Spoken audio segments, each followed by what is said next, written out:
This dungeon, it's really difficult. Oh my gosh. Wizard! Troll! Hocus pocus and dickory docus, your mom's a troll and your father's a jucus. Good one, wizard. Now, Bard! Take him out! You there? Yes, you troll. Make sure you watch out for the mind goblins. What are mind goblins? Mind gobbling. These nuts. Hey everybody, my name is Milton. I'm your Dungeon Master, and today we're going to be talking about what makes the best dungeon. So typically when we think of a dungeon, we think of, well, a dungeon, a dark, dingy place where people are held captive. But in role-playing games, typically, this is not the case. Dungeons are a place filled with caverns, hallways, and monsters for your heroes to fight. And they can even be used as bases for your bad guys, as they use them as a base of operations as they move from place to place to place, creating more dungeons and expanding their region of control. Now, you might have your dungeon be filled with monsters, or you might have it filled with people, like the Syndicate of Nunchucks.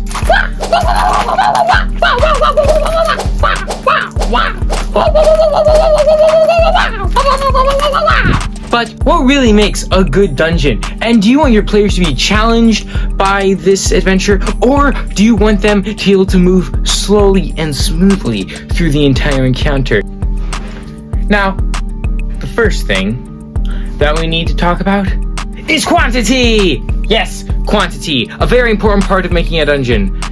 What does that mean, you ask? Well, quantity of traps, of monsters, of creatures, of hallways and rooms. It's all in the same category, and the more stuff you have, the more difficult and more fun it will be, but it could also have too much, which would then ruin the flow of your game. So, what you do is you write it out.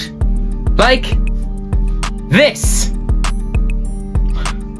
And if you do it like this, you will be able to keep an eye on it. So, for example, you have your party.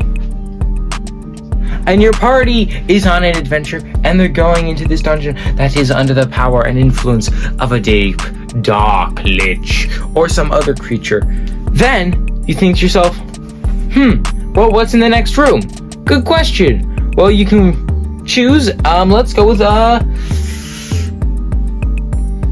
zombies. Let's go with some zombies. So let's put 5 zombies. You got your 5 zombies. They are in the room. You have a party of 3.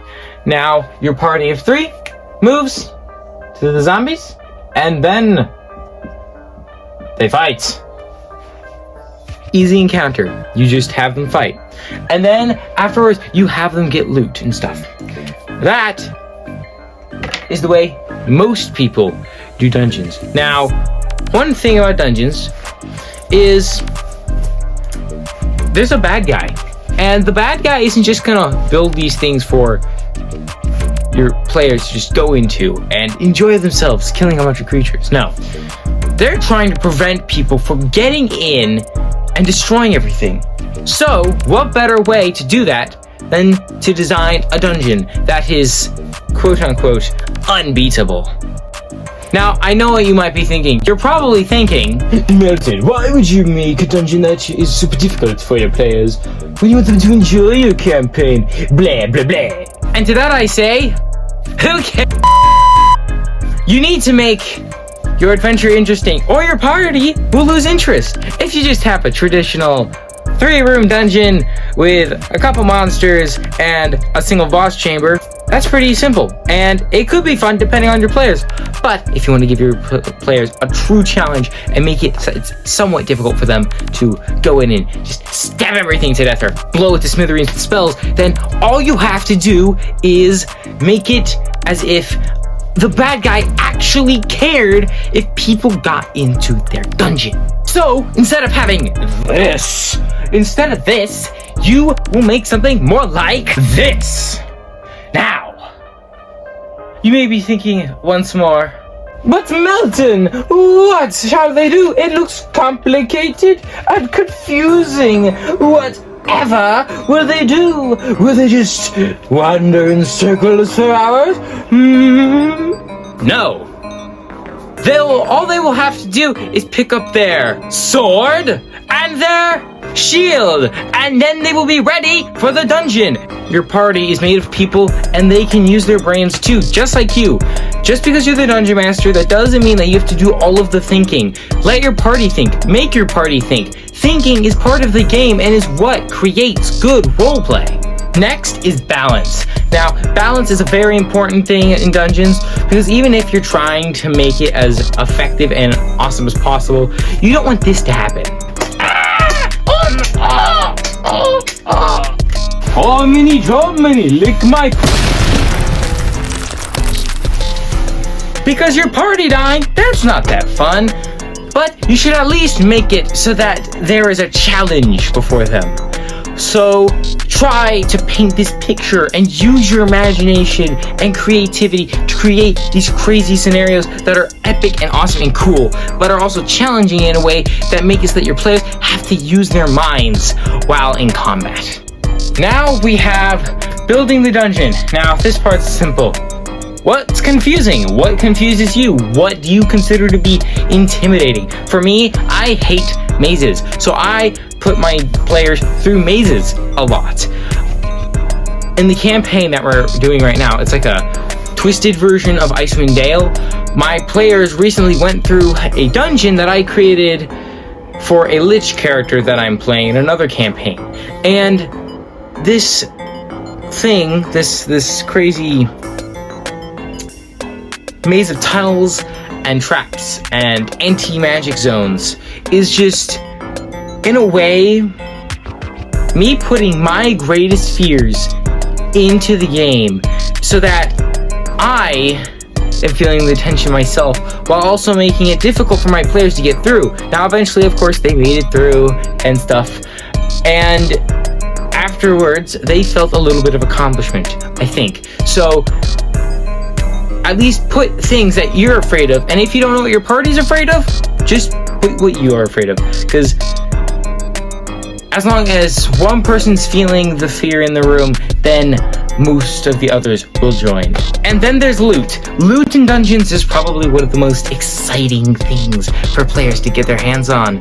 And it's just that those moments where your party's like, oh, I got this is so cool, I love this thing, this, I got a gun! I got a gun! And they're all just super excited for these items that they've collected. Like, I love it when my character gets flaming weapons.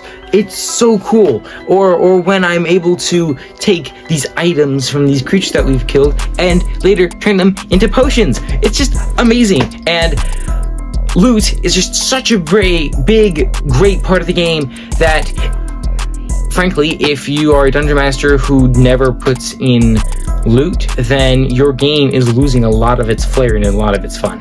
And the last thing we're going to touch on today is NPCs. NPCs are my favorite tool in role-playing games. Let it be Dungeons and Dragons, my own game, or Pathfinder.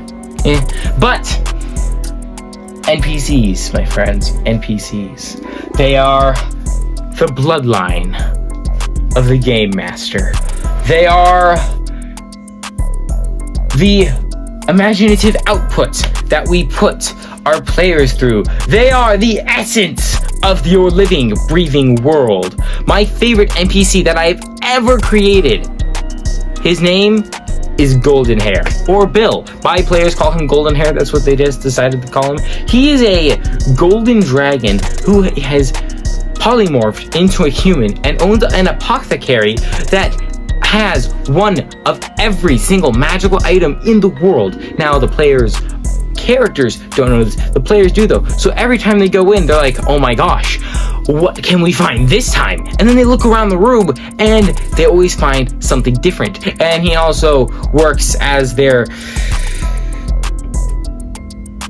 person who gives them help if they need it, and is always there for the party if it is necessary. And that's why I love NPCs, and yeah, they're just amazing, great, and super helpful. Another NPC that I have, his name is Scam Likely.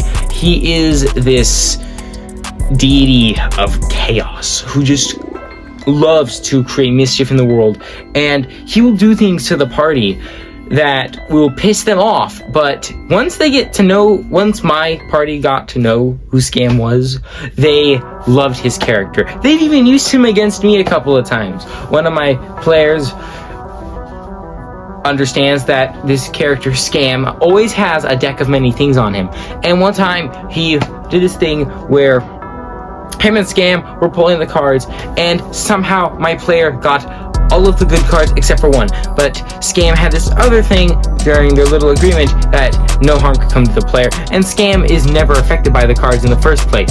So it's just this really cool little thing that my players have gotten used to and have learned to control and have adapted to in our games. So yeah, that's why I love NPCs. Thank you so much, guys, for watching this video. Please make sure you comment, like, and subscribe, and hit that notification bell if you want to get notifications in the future. And please share the video with your friends, because the more people who watch, the more stuff I can do, and the more feedback I can get from you guys. So, see you guys in the next video, and have a good week.